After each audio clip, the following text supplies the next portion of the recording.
야곱이 잠이 깨어 이르되 여호와께서 과연 여기 계시거늘 내가 알지 못하였도다. 이에 두려워하여 이르되 두렵도다 이곳이여 이것은 다름 아닌 하나님의 집이요 이는 하늘의 문이로다 하고 여러분을 예배로 초청합니다.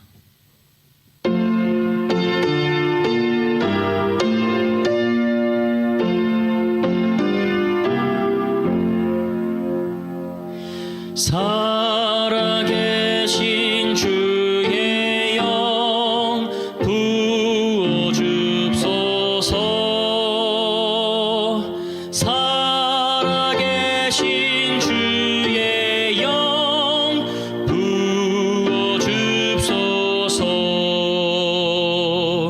새로 지은 내 마음 속에 살아계신 주의 영 부어줍소서.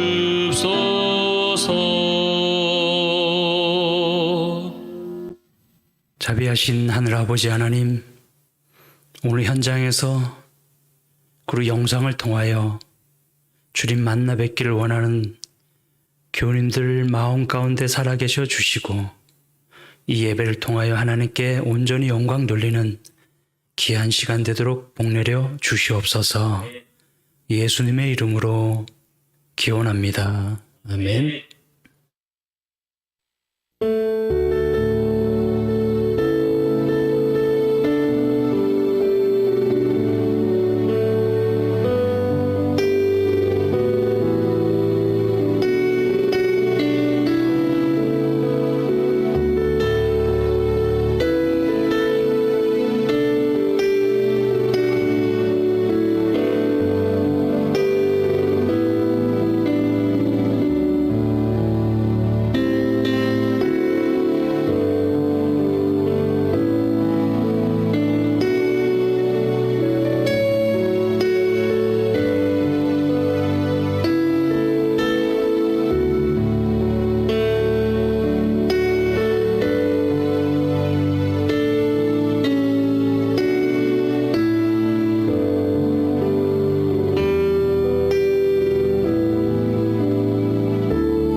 현장에 계신 분들, 그리고 화면으로 접하시는 모든 분들 주의 이름으로 환영합니다.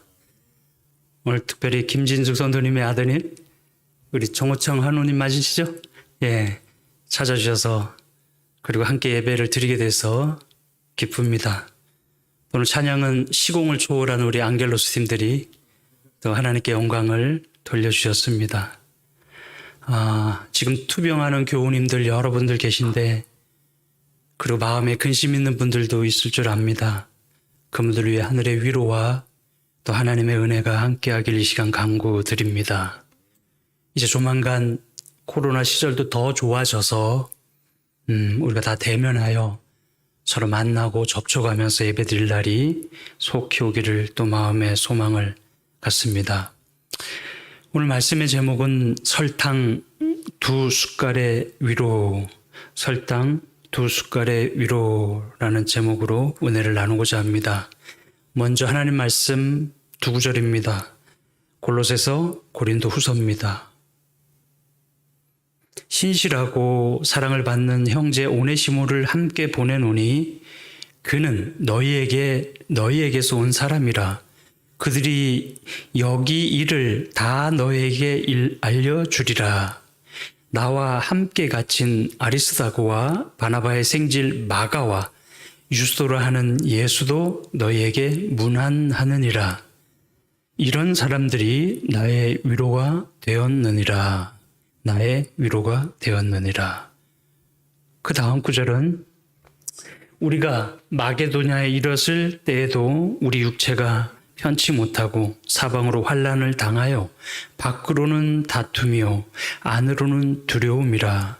그러나 비천한 자들을 위로하시는 하나님이 디도의 옴으로 우리를 위로하셨으니 라고 말씀하고 있습니다. 지난주는 저희 아버님 얘기인데요. 한 반년간 투병하던 아버님이 ICU와 중환자실과 집을 오가다가 저번 주에 시설로 모셨습니다. 나이 많이 드신 분들의 아주 정형화된 패턴이고 그런 절차지만 손발을 묶고 그리고 콧줄로 의식이 멀쩡한데 그렇게 하는 그런 상황에서 시설에 이렇게 두고 온 게 참 마음이 아팠습니다. 거의 유기, 또 어려운 말로 방기, 거의 이렇게 버려둔 듯한 그런 미안함과 죄책감이 온 가족들의 마음에 있어요. 직원 장로가 연락해서 자기도 그렇게 부모님을 그 시설에 두고 올 때 아주 펑펑 울었다고 울면서 저한테 위로를 해 주었습니다. 저도 처음 겪는 일이어서 좀 그런데 이제 저와 유사한 아픔을 가진 분들을 위로할 수 있는 처지가 된 것 같습니다. 오늘 말씀의 제목은 설탕 두 숟갈의 위로입니다. 사진 한 컷 보겠습니다. 몇 해 전에 병원에서 잠깐 만질 수 있었던 붉은 머리 오목눈이에요. 우리 흔히 말하는 뱁새라는 텃새인데 그걸 이렇게 손에 들었는데요. 정말 이 새의 무게감을 느끼지 못할 만큼 가벼웠어요. 세상에 이렇게 가벼운 생명체가 있을까 싶었어요. 거의 깃털 무게만 있는 것 같았습니다.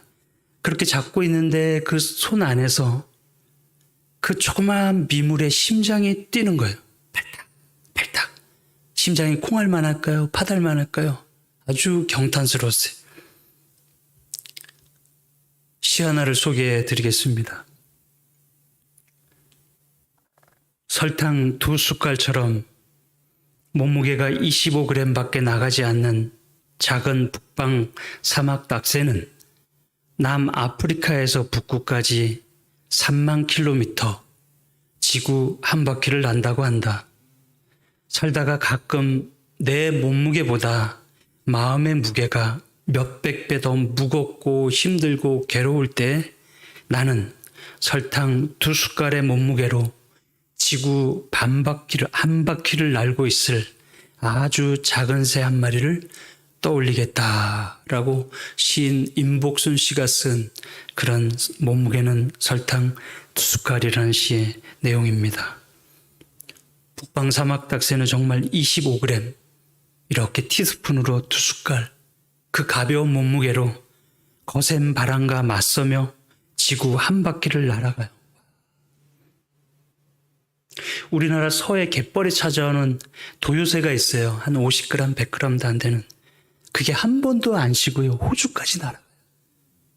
그렇게 비행해서 거의 도착해서는 새들이 거의 탈진을 한다 그럽니다. 지금 망망한 대해와 대륙을 건너는 이 작은 새 한 마리를 떠올려 보는 거죠.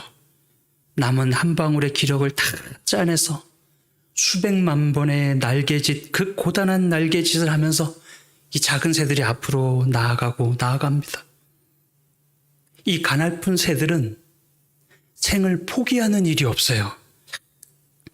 우린 저 새 이야기를 보면서 매일매일 힘겹게 투병하는 환우들이 힘을 얻습니다.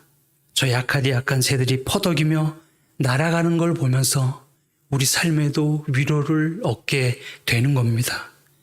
저 깃털처럼 가벼운 새, 콩알만한 심장을 가진 저 작은 새가 우리에게 작은 위로를 주고 있는 겁니다. 설탕 2스푼의 무게를, 그 몸무게를 가진 미물을 보면서 위로를 받는 사람들이 있는 겁니다. 그림 하나를 더 보지요. 남아프리카 공화국에 반벤바라는 부족이 있습니다. 잘 알려진 부족이에요.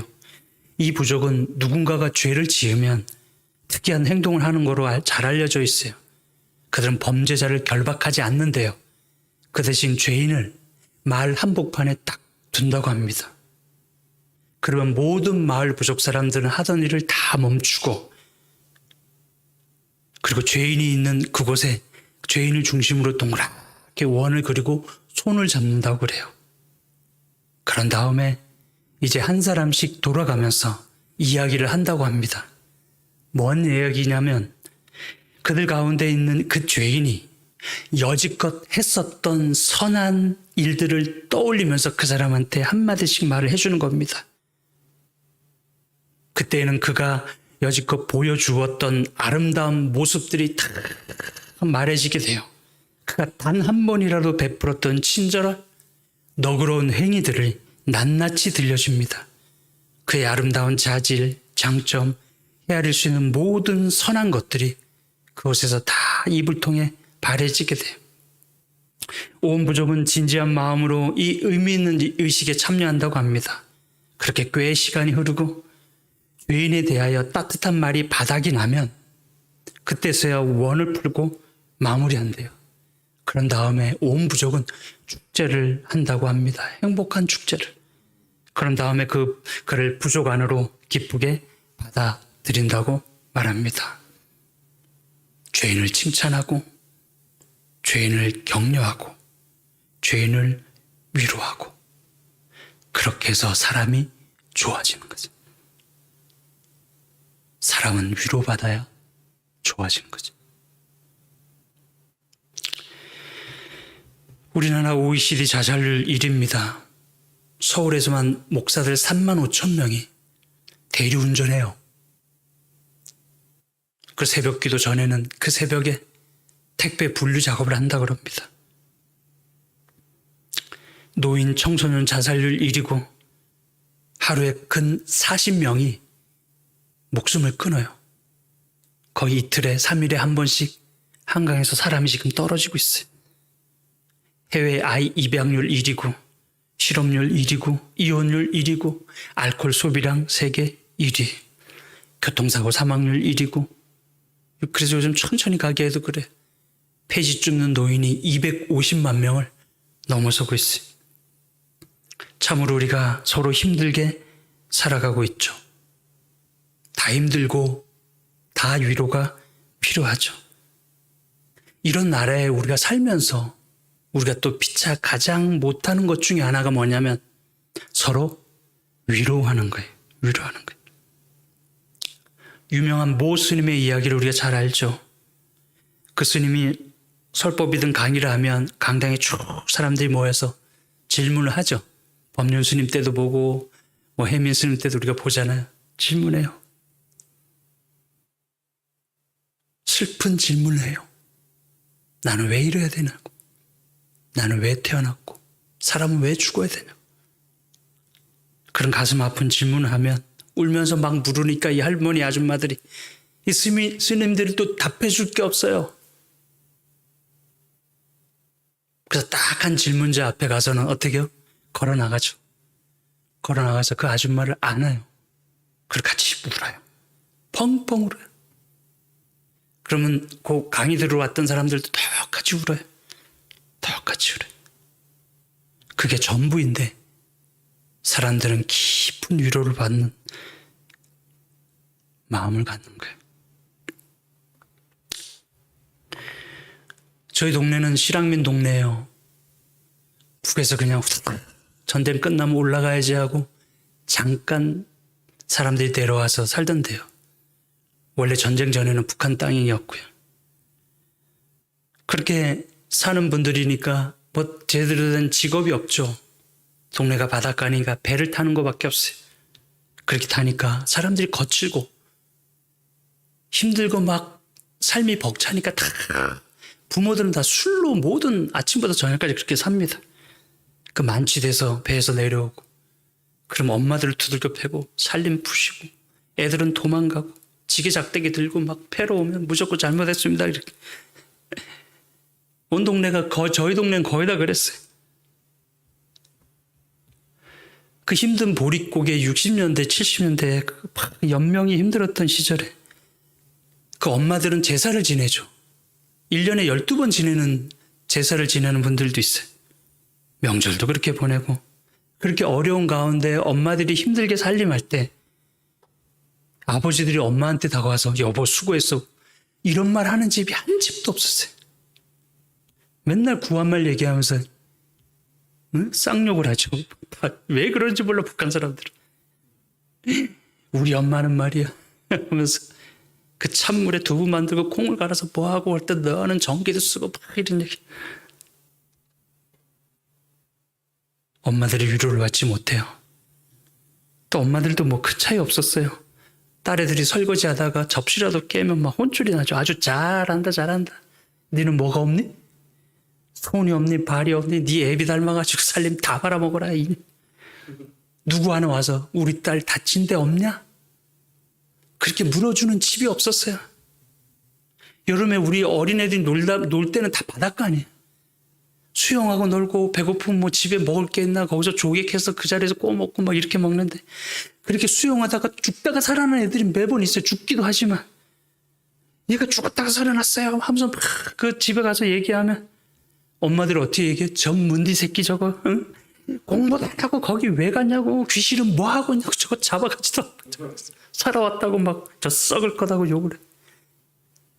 큰일 날 뻔했구나 우리 아들 막 그러면서 막 안아주고 막 도닥거리는 엄마들이 없어요. 부모에게 좋은 말을 들어본 애들이 없어요. 그렇게 자란 아이가 자존감이 있겠어요? 위로 받아본 적이 없는 아이들이 남을 위로할 수 있겠냐는 거죠. 생존 자체가 힘드니까 그 60년, 70년대 부모들이 다정다감하게 살지를 않아요. 사람은 본 적이 없으면 소망이 없고 소망이 없으면 어떻게 따라서 할 것도 없고 뭘 왜 해야 되는지도 모르고 그저 보고 들은 것밖에 없어요. 그러니 저희 또래, 저희 동네 애들은 다 자아존중감이 희박해요. 사람은 위로받아야 좋아지고 사람은 칭찬받아야 좋아지고 사람은 그렇게 격려돼야 좋아지는 거죠. 저번 달에 저희 병원에 흔쾌히 환우분이었는데 퇴원해서 수억 원을 이렇게 병원에 발전금으로 헌납하신 가족들을 만나본 적이 있어요. 결론은 그거예요. 그분들이 입원했을 때 위로를 받은 거예요. 위로를 깊이 받은 거예요. 그게 감동이었어요. 의사 선생님이 진심으로 내 얘기에 귀를 기울여주고 간호사 선생은 나를 지루하지 않게 지루한 표시 하나도 없이 얘기를 다 들어주고 한 거예요. 나를 이해해주고 그런 나의 어깨를 두들겨주고 위로받은 결과 그분들이 찾아와서 자기 발로 자기 재산을 내는 거예요. 사람들은 위로와 격려, 위무, 그런 칭찬, 응원 그런 것에 목마른 채 사는 거죠. 실은 우리 모두도 위로에 허기져서 있는 게 현실이기도 합니다. 또 말씀드려요. 사람들은 위로받으면 좋아져요. 사람들은 칭찬받으면 그리고 격려받으면 좋아집니다. 골로새서 4장 9절에 이런 사람들이 나에게 위로가 되었다고 바울 선생이 얘기합니다. 감옥에 갇혀서 쓴 편지가 이 편지예요. 골로새 교회에 편지를 쓰면서 몇몇 이름들을 불러요. 이런 사람들이 나에게 위로가 되었다고. 바울 같은 사람도 위로가 필요했어요. 탁월한 능력의 전도자고 든든한 믿음의 거목이고 지중해를 3번이나 돌면서 유럽까지 전도한 지치지 않는 복음을 가진 열정의 사도였는데 심지어 계시 중에 3층 하늘까지 다녀온 경이로운 경험을 한 그런 큰 종인데 그가 병자를 고치고 있는 자리에서 죽은 자도 살리고 신약 성경 대부분을 다 기록한 사도인데 이 정도면 외로움도 어떤 위로도 어울려 보이지 않아요. 그런데 이런 바울도 동료들의 위로가 절실했고 사람의 정이 그리운 거죠. 디모데서 같은 데 보면 오라 그래요.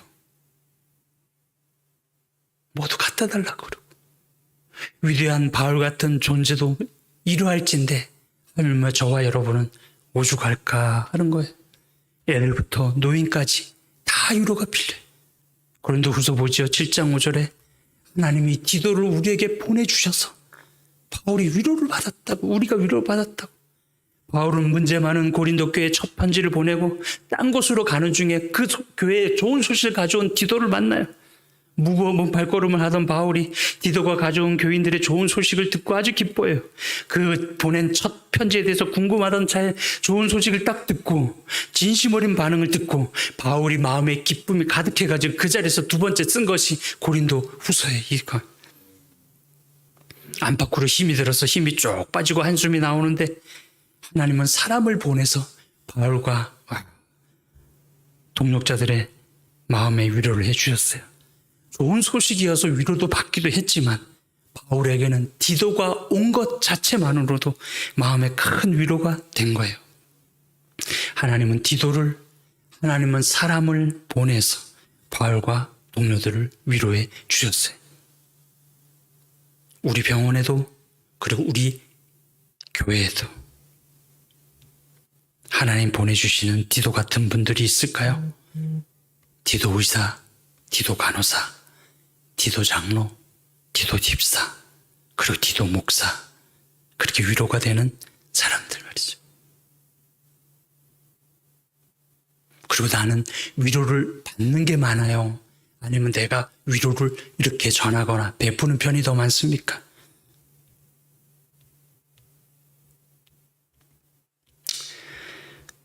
제가 신구약 성경에서 위로의 장이라고 이름 붙인 2장을 책을 소개해 올리려고 합니다.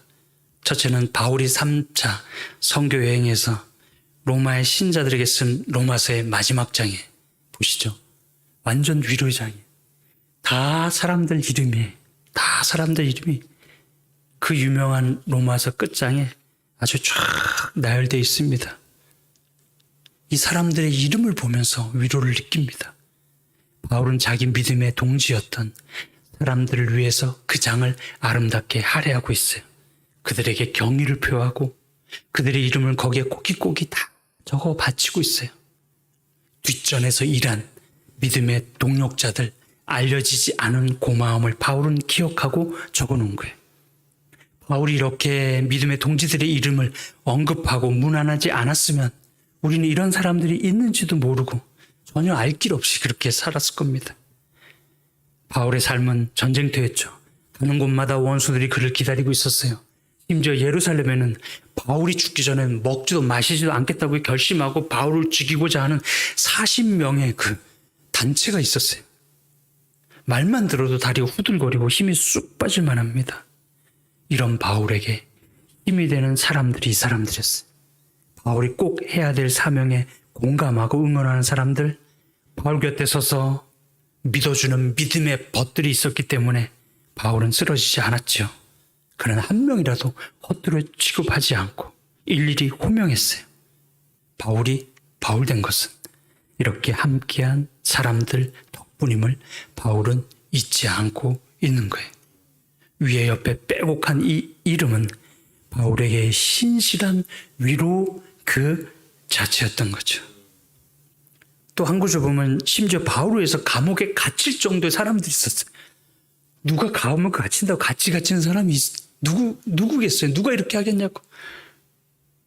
바울을 위해서 갇힐 정도로 그의 곁에 그런 사람들이 가까이 있었기에 바울 같은 사람도 숨통이 트이고 좌절하지 않고 살아간 거예요. 이런 사람들이 옆에서 붙들어준 희생적인 동력자의 그런 헌신 덕분에 그림자처럼 바울 곁을 지켜준 위로자들 덕분에 그 바울이 바울 된 것이죠. 바울이 바울 된 것은 이런 사람들 덕분이란 거예요. 두 번째 구약의 큰 위로장은 뭐냐면 성경에서 사람 이름이 가장 많이 나오는 느헤미야 3장입니다. 전부 몇 명이나 나오는지 알아요? 70명 이름이 쫙 나. 저는 이 장을 위로의 장이라고 똑같이 로마서 16장 같이 이렇게 이름을 붙여봅니다. 느헤미야는 예루살렘 성을 건축하는데 도와준 사람들 다 적어놨어요. 대제사장 엘리야십 이하 70명 수고했습니다. 끝! 그렇게 끝내지 않았어요. 홍길동 외에 70명 이하 동문 이상 끝이라고 숫자로 싸잡아서 한 번에 처리하지 않았어요. 한 사람 한 사람 이름을 다 언급하고 있어요. 느헤미야는 그 사람들의 이름을 희미하게 그렇게 하고 싶지 않은 겁니다. 느헤미야에게는 이 모든 사람들이 하나님이 보내주신 자기의 위로자들이었어요. 내가 의지한 사람들, 내게 복스러운 위로자들이었어요. 저나 여러분도 그런 사람을 가지고 계시죠? 마음속으로 내게 위로되는 사람 세 사람만 생각해 보세요. 그 사람, 또 그 사람, 또 그 사람. 큰 종 바울도, 큰 종 느헤미야도 다 마찬가지였어요. 사람들을 의지하고 사람들에게 위로를 받은 거예요. 심지어 누구도 사람을 의지한지 아세요? 성경절 보시죠. 이에 예수께서 제자들과 함께 겟세마네라 하는 곳에 이르러 제자들에게 이르시되 내가 저기 가서 기도할 동안에 너희는 여기 앉아 있으라 하시고 베드로와 세베대의 두 아들을 데리고 가실새 고민하고 슬퍼하사 이에 말씀하시되 내 마음이 매우 고민하여 죽게 되었으니 너희는 여기 머물러 나와 함께 깨어 있으면 좋겠다고. 주님은 제자들에게 함께 있기를 요청했어요. 너무 힘드니까 3명의 제자들 좀 와서 옆에 있어달라고. 근데 이 모든 그 밑에 있는 제자, 올라온 제자들이 다 어떤 제자인지 아세요? 보시죠. 12명 제자 중에 한 사람은 마귀이고 다른 한 사람은 의심장이었고 도마죠. 베드로는 주님을 저주하고 부인했고 우리의 아들들은 성질이 험악했고 나머지 제자들은 누가 더 크냐고 싸우던 자들이었어요. 제자들이 형편이 이렇게 엉망진창이었다고. 심지어 34절 그 뜻, 이 9절 끝에 보면은 베드로가 3번 부인할 것도 아셨어요. 그럼에도 주님은 베드로에게 뭐라고요? 함께 있어달라고 요청했어요. 고작 주님은 이런 사람들을 의지하셨어요.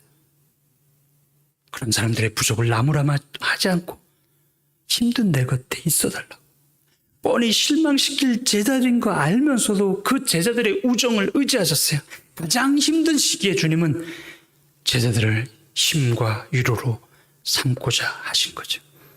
그래서 우리는 잊지 말아야 돼요. 주님도 기댈 만한 누군가가 필요하시다는 사실이에요. 고민의 시기에, 힘든 시기에 힘과 위로가 될 기댈 만한 어깨를 찾으신 거예요. 한심하기 짝이 없는 제자들에게, 사람들에게 기대셨어요. 그런 딱한 사람들에게 나에게 있어 달라고, 그리고 나를 위해 기도해 달라고 겟세마네에서 부탁을 하십니다. 주님은 오늘 저와 여러분에게 손을 내미시는 분이죠. 나와 함께 있어 달라고 부탁하는 분, 티끌 같은 피조물의 작은 어깨에 기대기를 원하시는 분, 설탕 2숟가락 무게도 안 되는 나에게 의지하기를 원하시는 분, 그런 인간에게 위로받기를 원하시는 분이 하나님이시라는 거예요. 하나님이시라. 여러분에겐 부모가 계시고 또 자식이 있는 분들 계시죠? 부모는 자식을 보살피면서도 자식 존재 자체가 부모에게 위로가 되는, 이 말이 무슨 말인지 이해될 거예요, 부모님들은. 근데 자식은 부모에게 기대면서도 자식이 또 정작 자기 자신이, 아들이든 딸이든 이 자기 자신이 부모에게 위로가 된다는 걸 얘네들은 또 잘 몰라요. 하나님에게서 내 존재 자체가 하나님에게 의지가 된다는 사실을 기억해야 돼요. 저와 여러분 때문에 하나님은 기쁨을 이기지 못하시죠. 그리고 저와 여러분 존재 자체가 또 하나님의 의지가 된다는 사실이에요. 이걸 잊지 말아야 합니다. 나는 하나님의 기쁨 덩어리임과 동시에 하나님의 위로 덩어리는 거예요. 예수님 십자가에서 얼마나 외로우셨는지 우리가 잘 알죠. 사람에게 위로받기를 원하셨어요. 시대 소망 보시죠.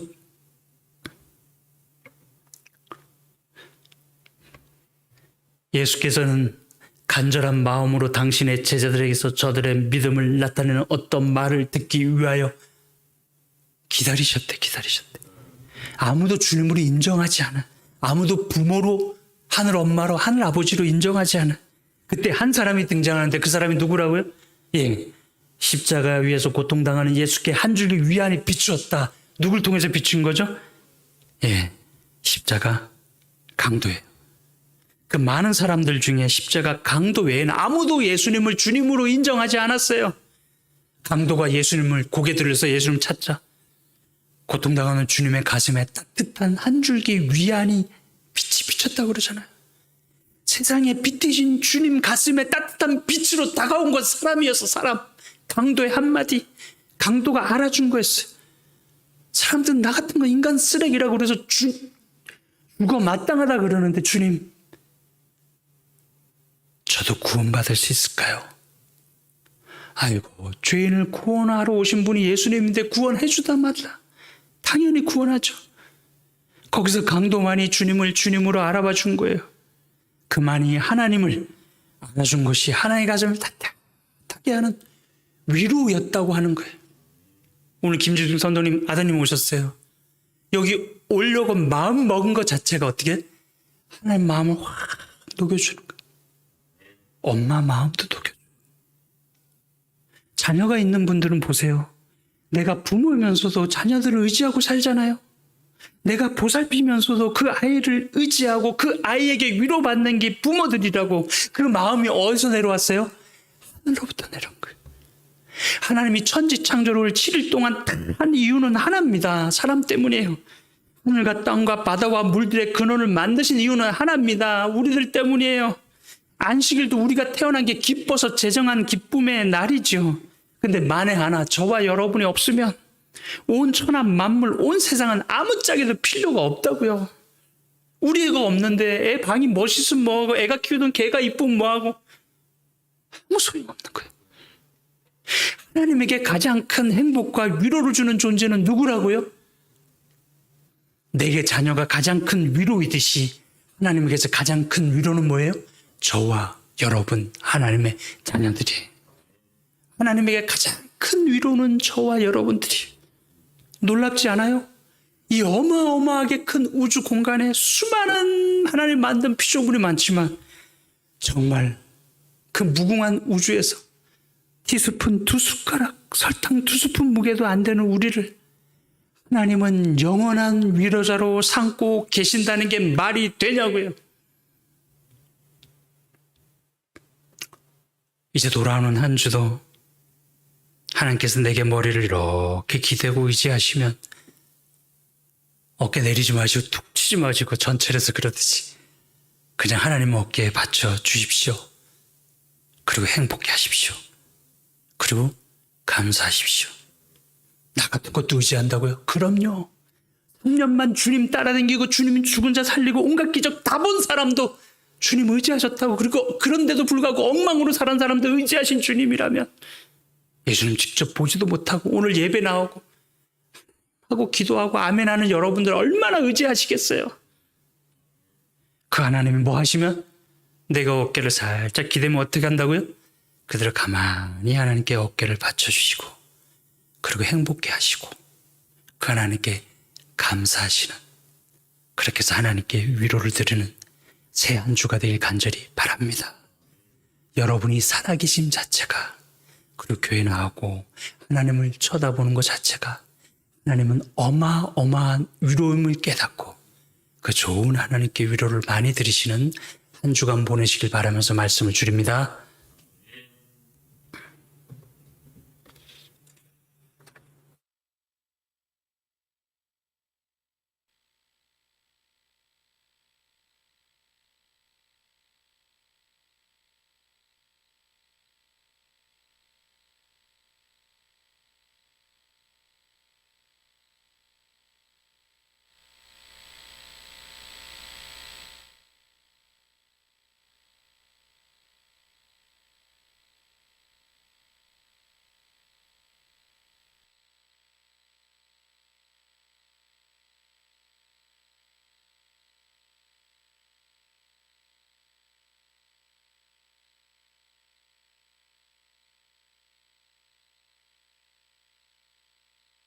네, 148장 누군가 널 위하여 기도하네 찬양하겠습니다.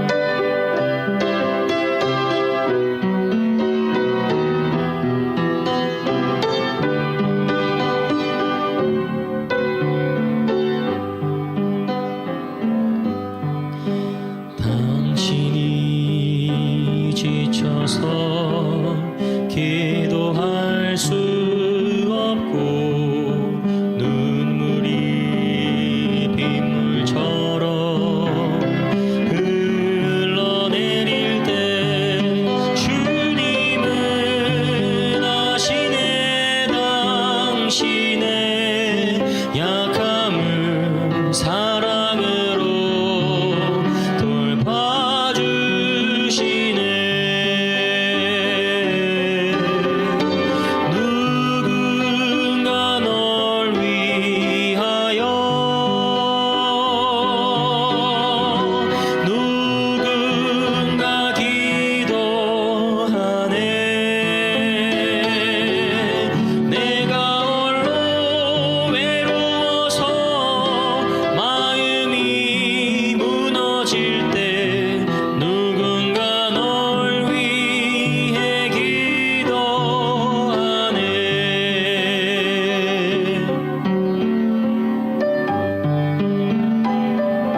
아버지 하나님, 마리아와 요셉의 품에 안긴 예수님을 생각합니다. 성령으로 잉태되어 사람의 아들로 태어나 인간 품에 안기시고 인간을 의지하신 하나님께서 저희들을 가장 큰 위로로 삼으심에 감사를 드립니다. 저희끼리 피차 위로해주고 위로받고 살 뿐 아니라 우리를 당신의 가장 큰 위로와 기쁨으로 삼으시는 하나님을 저희가 잊지 않도록 인도하여 주시옵소서. 오늘 특별히 박진숙 선고님의 아드님을 투병 중에 보내주시고 함께 예배하게 해주신 은혜에 감사를 드립니다. 이 발걸음 하늘까지 이어지게 도와주시고 아픈 몸도 속히 회복되고 하나님 더욱 많은 사랑받는 주의 아들 되도록 도와주시옵소서. 오늘 감사한 마음으로 각 처소에서 함께 머리 숙인 주의 백성들 위해 건강의 복과 평안의 복을 내려 주시옵소서. 새로운 맞이하는 주도 영생을 품고 설레며 살아가는 성도들이 되도록 복을 내려 주시옵소서. 특별히 투병 중인 분들이 많습니다. 주님께서 의지하시는 그들이 주님을 의지하고 있습니다. 주여 일일이 기억해 주시옵소서. 치유의 복을 간구하오니 도와주시옵소서. 고통의 때에 내뱉는 신음소리를 아버지여 기도소리로 들어 주시옵시고 상처들을 친히 싸매시고 매만져 주시옵소서. 또한 병원을 위해 빕니다. 필요한 환우들을 보내주시고 또 후원자들도 보내주시고 감염과 안전사고 속에서 이번 한 주도 병원을 돌봐 지켜 주시옵소서. 머리 숙인 우리들을 가장 큰 위로와 기쁨으로 여기시는 우리 구주 예수님의 이름으로 감사기도 드립니다. 아멘.